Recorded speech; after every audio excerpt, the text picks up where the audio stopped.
বাঞ্ছারামপুরে নির্জন স্থানে মাটির নিচে 10 ফুট গর্ত করে 21 দিনের ইত্তেকাফে বসেছে সাধক শাহ সুফি মোহাম্মদ রফিকুল ইসলাম রিজভী।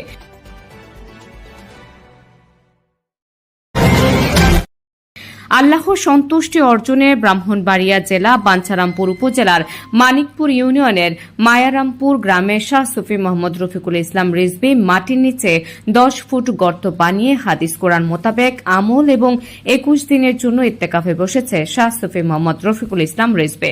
25 ডিসেম্বর বুধবার বিকেলে গৃহ ত্যাগ করে এলাকাবাসীর কাছ থেকে বিদায় নিয়ে নৌকা দিয়ে চলে যান মেঘনা নদীর তীরে 2500 থানা কদমিচরের পাশে নতুন চর। মানুষের কোলাহল থেকে দূরে নির্জন স্থানে নতুন চরে মাটির নিচে 10 ফুট গর্তের ভিতর হাদিস কোরআন মোতাবেক আমল এবং 21 দিনের জন্য ইত্তেকাফে বসেছে শাহ সুফি মোহাম্মদ রফিকুল ইসলাম রিজভী। এই 21 দিনে তিনি রোজা করবেন, কারো সাথে কথা বলবেন না। মহান আল্লাহর সন্তুষ্টি অর্জনে মেঘনা নদীর তীরে কদমি চরের নতুন চর, যার পূর্ব পাশে বাঞ্ছারামপুর উপজেলা, দক্ষিণ পাশে হোমনা ও মেঘনা উপজেলা, পশ্চিম পাশে 2500 থানা। 3 থানার মাঝে নতুন চরে মানুষের বসবাস নাই। নির্জন এই চর মানুষের কোলাহল থেকে দূরে, চারপাশে মেঘনা নদী, মাঝখানে নতুন চর। আর এই চরে মাটির নিচে 10 ফুট গর্ত করে ইত্তেকাফে বসেছে শাহ সুফি মোহাম্মদ রফিকুল ইসলাম রিজভী। বুধবার বিকেলে গৃহ ত্যাগ করে ইত্তেকাফে যাওয়ার সময় সাধক শাহ সুফি মোহাম্মদ রফিকুল ইসলাম রিজভী বলেন, ইত্তেকাফের মধ্যে নিজের সত্তাকে আল্লাহ তাআলার ইবাদতের মধ্যে আটকিয়ে রাখতে ও নিজেকে পাপাচারে লিপ্ত হওয়া থেকে বিরত রাখার জন্য আমি নির্জনে আল্লাহর সন্তুষ্টি অর্জনের জন্য 21 দিন রোজা রাখব আর ইত্তেকাফের মধ্যে আল্লাহর ইবাদত করব।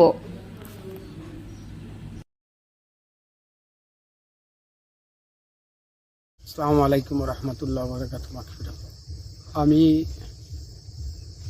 শেরে গাজী আকবর আলী রিজভিয়া দরবার শরীফের খলিফা হাজী মুমতাজউদ্দিন ভূঁইয়া রিজভিয়া শরীফ, হাজী মুমতাজউদ্দিন ভূঁইয়া রিজভী ওনা আমার পীর সাহেব, এবং রিজভিয়া দরবার শরীফের খলিফা মুমতাজউদ্দিন ভূঁইয়া আর ওনার ভক্ত আমি রফিকুল ইসলাম রিজভী। আমার মূল উদ্দেশ্য এখানে আসার, আসল কথা, এত নীরব জায়গায় আসার কারণ একটি, চতুর্দিক দিয়া নদী, মাঝখানে যেহেতু এই চরের বিদ্যা আমি আসছি আমল করার জন্য। সে আমলটা হচ্ছে এখানে আমি আমার যে হাদিস কোরআন মোতাবেক মোটামুটি আল্লাহ চাইছে আমি যে আমল করব, কোরআন হাদিস ভিতরে আমল করব, আর কোরআন হাদিস ভিতরে আমি চলার চেষ্টা করতেছি, করব। আমি চাই যে আমার ভক্তবৃন্দ, আশিকান যারা আছে, তারা যেন নবীর প্রেমিক হইতে পারে এবং অলিদের প্রেমিক হইতে পারে এবং নবীর সাথে ভালোবাসা হইতে পারে।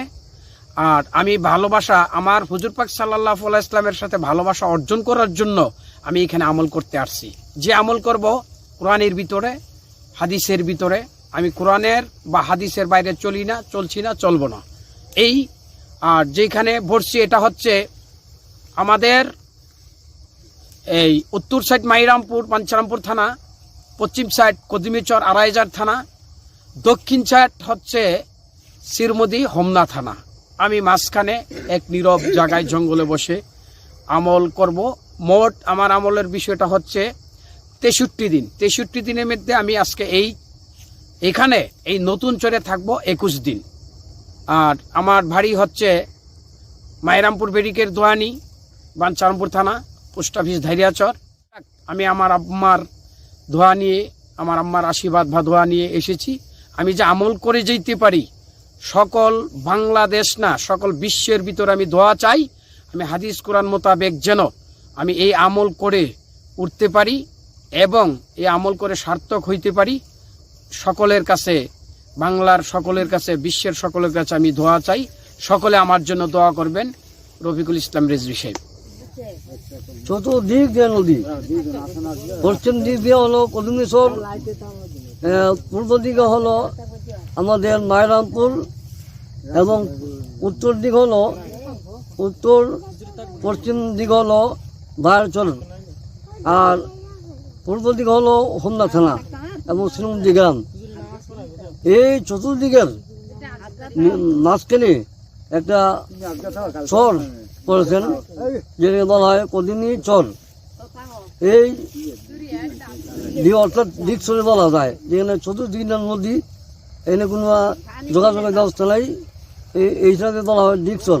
তো এইরকম নির্জন স্থানে উনি যখন বসেছেন, আমরা তার জন্য অত্যন্ত দোয়া করি, বেশি বেশি দোয়া করি, এবং দেশবাসী সবাই তার জন্য দোয়া করবেন। আল্লাহ যেন এই নির্জন স্থান থেকে উনি সাধনা করে, সাধন পূজন করে আমাদের মাঝে আবার আসতে পারে এবং দেশ ও দেশের সেবা করতে পারে।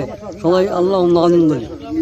এবং ওনার গুরু হযরত শাহ সুফি মোহাম্মদ মুমতাজউদ্দিন রিয়াজি সাহেব যেন তার প্রতি সহায় থাকে, কারণ উনি এমন একটা নির্জন স্থানে এসেছেন যেখানে ভাগ বালুকে ভয় থাকতে পারে, সাপ বিচ্ছু ভয় থাকতে পারে, শিয়ালে ভয় থাকতে পারে, কিন্তু উনি যেন এখানে আসছেন, বোঝা গেল যে ওনার দয়াল হযরত শাহ সুফি মোহাম্মদ মুমতাজউদ্দিন ভুঁইয়া সাহেবের হয়তো কোনো আশীর্বাদে এখানে এসেছেন। তো উনিও হলেন আমার অত্যন্ত আদরণীয় ছোট ভাই মোহাম্মদ রফিকুল ইসলাম রেজভী সাহেব। ربنا آتنا في الدنيا حسنة وقنا في الآخرة حسنة وقنا عذاب النار وقنا عذاب الحشر وقنا عذاب القبور وقنا عذاب الفلسرات। ও মাওলা, আমি তোমার শাহী দরবারে হাত বাড়াইয়াছি গো মাওলা। ও মাওলা, আমি এখানে আমল করতে আসছি হাদিস কোরআন মোতাবেক। যদি আমি হাদিস কোরআন মোতাবেক আমল করতে পারি, এমন রহমত তুমি দান করে দাও। ইয়া আল্লাহ, আমি যে রাসূলের প্রেমিক হইতে পারি, ওলিদের প্রেমিক হইতে পারি, এমন রহমত তুমি দান করে দাও। ইয়া রাব্বুল আলামিন, তুমি হাইয়ুম তুমি কাইয়ুম, তুমি হাইয়ুম তুমি কাইয়ুম, তুমি হাইয়ুম তুমি কাইয়ুম। মাওলা, আমি এলাকাবাসীর দোয়া নিয়ে এসেছি। ও মাওলা, আমি তোমার কাছে পানা চাই। আমার যদি ত্রুটি থাকে, গুনাহ থাকে, তুমি মাফ কইরা দাও। এরপরও আমার আমলটি করার তৌফিক তুমি দান করে দাও। আমার ভক্তবিন্দু আশিকান জাকেরান যেখানে আছে, সবাই যেন ভালো থাকে, সুস্থ থাকে। আমার পিছে যারা মেহনত করতেছে, শ্রম দিতেছে, আল্লাহ তাদের উপরে তুমি রহমত বর্ষিত করো, তাদের হায়াত রিজিকে বাড়াইয়া দাও। আসমানি বাল্লা আসমানি মিঠাও, জিসমানি বাল্লা জিসমানি মিঠাও। সকল বাল্লা মুসিবত থেকে তুমি মুক্ত করো। ও মাওলা, আমি তোমার দরবারে হাত বাড়াইয়াছি, এই নিদানের মধ্যে এসেছি আল্লাহ। শিয়ালের ভয়, বাউরালের ভয়, সাপের ভয়, কোনো ভয় তো আমি মানি না। মাওলা, তোমার রহমত এবং তোমার পানা চাই। ও মাওলা, সকল থেকে তুমি হেফাজতে রাখো। হাদিস কোরআন মোতাবেক যেন আমি আমল আকীদা করতে পারি গো মাওলা। আল্লাহ, আমার ফ্যামিলির মধ্যে খায়ে বরকত দান করে দাও। আমার আম্মাকে তুমি সুস্থ রাখো, ভালো রাখো। আমার আব্বা থাকতে যতক্ষণ মাহফিল চলতো, লাঠি নিয়ে দাঁড়ায় থাকতো। আমার বাবা তো দুনিয়াতে নাই। আমার বাবার কবর, আমার দাদা দাদির কবর, এবং বাংলার ভিতরে যতগুলি নরনারী মুসলমান কবর বাসিন্দা হইছে, সকলের কবর আমার দোয়া পৌঁছে দাও। আমার মা যেন ভালো থাকে, সুস্থ থাকে গো মাওলা। আমার আম্মা যেন আল্লাহ তোমার বন্দেগী করতে পারে, এমন রহমত তুমি দান করে দাও। আল্লাহ, প্রতিদিন আসরের পর যেন ওইটা সবার জন্য দোয়া করতে পারি, এমন রহমত তুমি দান করো।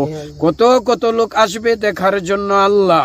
আল্লাহ, আমি যেন সবার জন্য দোয়া চাইতে পারি তোমার কাছে। দোয়া এবং আল্লাহর রহমত, তোমার রহমত হইতো বড় রহমত। আল্লাহ, তোমার রহমত যে পাই, সকলেই যেন তোমার রহমত পাই, এমন রহমত তুমি দান করে দাও। রব্বিরহামহুমা কামা রাব্বায়ানি সগীরা, রব্বিরহামহুমা কামা রাব্বায়ানি সগীরা।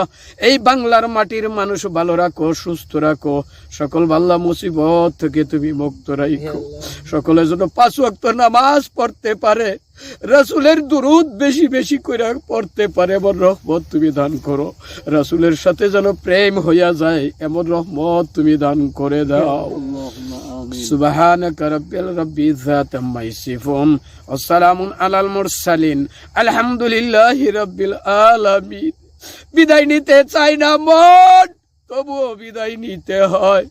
কান্দ করে যখন লাশটা নিয়ে যায়, বাবাকে দেখার জন্য ছেলেরা বলে শেষ দেখা দেই খেদেই, মেয়েরা বলে মাকে শেষ দেখা দেই খেদেই, তবুও বিদায় দিতে চায় না, বিদায় নিতে চায় না মন, তবুও বিদায় দিতে হয়। শেষ নিদানের কালে আল্লাহ তুমি কলবে জারি করাই দিও কলমাই তৈয়ব লা ইলাহা ইল্লাল্লাহু মুহাম্মাদুর রাসূলুল্লাহ। বিসমিল্লাহির রহমানির রহিম।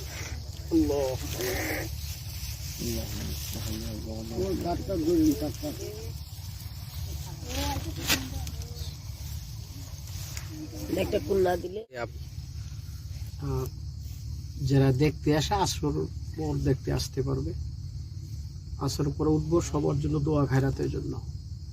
যারা আসে আসর আসলে দেখতে পারবে সবাই।